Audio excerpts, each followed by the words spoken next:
കൊല്ലം നെടുമ്പനയിലെ മത്സരത്തിന് ഇക്കുറി ഒരു പ്രത്യേകതയുണ്ട്. അമ്മയും മകനും ഒരു പാർട്ടിക്ക് വേണ്ടി മത്സരത്തിനിറങ്ങുകയാണ്. ഇവിടെ നെടുമ്പന ഡിവിഷനിൽ നിന്ന് ജില്ലാ പഞ്ചായത്തിലേക്ക് മത്സരിക്കുകയാണ് മകൻ ഫൈസൽ കുളപ്പാടം. അമ്മയാകട്ടെ നെടുമ്പന പഞ്ചായത്തിലേക്കാണ് മത്സരിക്കുന്നത്. കൊല്ലം നെടുമ്പനയിലാണ്. നെടുമ്പനയിലെ UDFന്റെ പ്രചരണത്തിലാണ്. നെടുമ്പന പഞ്ചായത്തിലും അതുപോലെ തന്നെ നെടുമ്പന ജില്ലാ ഡിവിഷനിലും മത്സരിക്കുന്ന രണ്ട് സ്ഥാനാർത്ഥികൾക്ക് വളരെ പ്രത്യേകതയുണ്ട്. ഒന്ന്, നെടുമ്പന ജില്ലാ ഡിവിഷനിലേക്ക് മത്സരിക്കുന്നത് ഫൈസൽ കുളപ്പാടമാണ്. ഫൈസലിന്റെ ഉമ്മയാണ് നെടുമ്പന ഗ്രാമപഞ്ചായത്തിലേക്ക് മത്സരിക്കുന്നത്. ഫൈസൽ നേരത്തെ പഞ്ചായത്ത് മെമ്പറൊക്കെ ആയിരുന്നു, ബ്ലോക്ക് പഞ്ചായത്ത് മെമ്പറൊക്കെ ആയിരുന്നു. ആ പ്രകടന മികവാണോ ജില്ലാ പഞ്ചായത്തിലേക്കുള്ളൊരു? തീർച്ചയായിട്ടും ജയിച്ചതിന് ശേഷം ഇവിടെ ഉള്ള മുഴുവൻ ആളുകളും നൽകിയ സ്നേഹവും ഊർജവും ആണ് എന്നെ വീണ്ടും ജില്ലാ പഞ്ചായത്തിലേക്ക് പാർട്ടി സീറ്റ് നൽകി മത്സരിപ്പിക്കുവാൻ ഇടയാക്കിയിട്ടുള്ളത്. 100% ആത്മവിശ്വാസത്തോടു കൂടിയാണ് മുന്നോട്ട് പോകുന്നത്. മകനൊപ്പം മത്സരരംഗത്തേക്കാണ്. അതെ, ഞാനാണ് എന്റെ വാർഡിലാണ് ആദ്യമായിട്ട് എന്നെ തെരഞ്ഞെടുത്തത് സ്ഥാനാർത്ഥിയായിട്ട്. അങ്ങനെ മോൻ നിൽക്കുന്നുള്ള അറിവില്ലായിരുന്നു. അപ്പം ജനറൽ സീറ്റിലാണ് ഞാൻ മത്സരിക്കുന്നത്. അപ്പം ഇവിടുത്തെ ആളുകൾ ഒന്നടങ്കം ഞാൻ നിൽക്കണമെന്നുള്ളൊരു അഭിപ്രായം വന്നതിന്റെ പേരിൽ ഞാൻ കുറച്ച് ആലോചിച്ചു. ഓടി നിൽക്കാൻ പറ്റുന്നുണ്ടോ ഈ പ്രായത്തിൽ? നിൽക്കുന്ന അതിനൊക്കെ നല്ല ഊർജ്ജമുണ്ട്. ഒരു കൗതുകമാണ് ഉമ്മയും മകനും കൂടെ ഒരു വോട്ടുപിടുത്തം.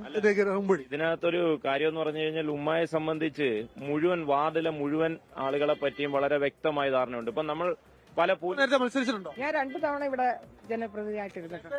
രാഷ്ട്രീയത്തിൽ ഇറങ്ങിയുള്ള 20 വർഷത്തിന് മുമ്പാണ് ആദ്യമായിട്ട് 2006 നമ്മളെ സംബന്ധിച്ച് ജില്ലാ പഞ്ചായത്തിൽ വിജയിക്കുകയാണെങ്കിൽ ജില്ലാ പഞ്ചായത്തിൽ നൂതനമായിട്ടുള്ള പദ്ധതികൾ ഈ ഡിവിഷനിലേക്ക് കൊണ്ടുവന്നുകൊണ്ട് യുവാക്കളെ ഉൾപ്പെടെ സംഘടിപ്പിച്ചുകൊണ്ട് അവർക്ക് തൊഴിലെന്ന സ്വപ്നം യാഥാർത്ഥ്യമാകുന്ന നിലയിലുള്ള പദ്ധതികൾ കൊണ്ടുവന്ന് എല്ലാവരെയും കൂട്ടിയോജിപ്പിച്ച് മുന്നോട്ട് പോകുക എന്നുള്ളത്. വലിയ തർക്കങ്ങൾ കോൺഗ്രസിനുള്ളിൽ ഉണ്ടാകുന്നു. ഒരു തർക്കമില്ല. കാര്യം എല്ലാവരും ഐക്യകണ്ഠേന എടുത്ത തീരുമാനം. ജനാധിപത്യ മുന്നണി ഇവിടെ ഐക്യത്തോടെ തന്നെയാണ്. ഐക്യത്തോടു കൂടിയാണ് ഇവിടെ ഐക്യ ജനാധിപത്യ മുന്നണി മുന്നോട്ട് പോകുന്നത് എന്നുള്ളത് നിങ്ങൾക്ക് കാണാൻ കഴിയുമല്ലോ. മിനിറ്റ്, അതായത് സെക്കൻഡുകൾക്കുള്ളിലാണ് എണ്ണയിട്ട യന്ത്രം പോലെയുള്ള പ്രവർത്തനങ്ങളുമായിട്ടാണ് മുന്നോട്ട് പോകുന്നത്.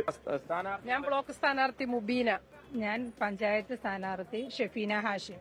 ഞാൻ 14 വാർഡ് കൊളപ്പാടം സൗത്ത് സുലേഖ സുൽഫി. ഞാൻ 15 വാർഡ് മുട്ടയ്ക്കാവ് നോർത്ത്. വനിതാ പ്രാതിനിധ്യം വളരെ കൂടുതലാണെന്ന് തോന്നുന്നില്ലേ? തീർച്ചയായിട്ടും വനിതകൾ വരണമല്ലോ. വനിതകൾ വരുമ്പോൾ വളരെയധികം മാറ്റമുണ്ട്. അതും കഴിവുള്ള ആളുകളെയൊക്കെയാണ് നമ്മൾ കൃത്യമായിട്ട് നിർത്തിയിരിക്കുന്നത്. അവർ ജയിച്ചു കഴിഞ്ഞാൽ അവർക്കൊരു വീക്ഷണമുണ്ട് എങ്ങനെ നാടിനെ മുന്നോട്ട് കൊണ്ടുപോകണമെന്ന്. തീർച്ചയായിട്ടും 100% വോട്ടായിട്ട് മാറും. ഞങ്ങൾ എല്ലാവരും ഇവരുടെ എല്ലാം പ്രാർത്ഥന. നെടുമ്പനയിൽ ഐക്യ ജനാധിപത്യ മുന്നണി ഐക്യത്തോടെ തന്നെ മുന്നോട്ട് പോകുന്നു. വനിതകൾക്കടക്കം വലിയ പ്രാതിനിധ്യം നൽകുന്നു എന്നുള്ളതാണ് ഈ തെരഞ്ഞെടുപ്പ് പ്രചരണം നമ്മളെ സൂചിപ്പിക്കുന്നത്. എന്തായാലും എല്ലാവർക്കും വിജയാശംസകൾ നേരുന്നു. കൊല്ലത്ത് അരുൺ രാജ്, 24.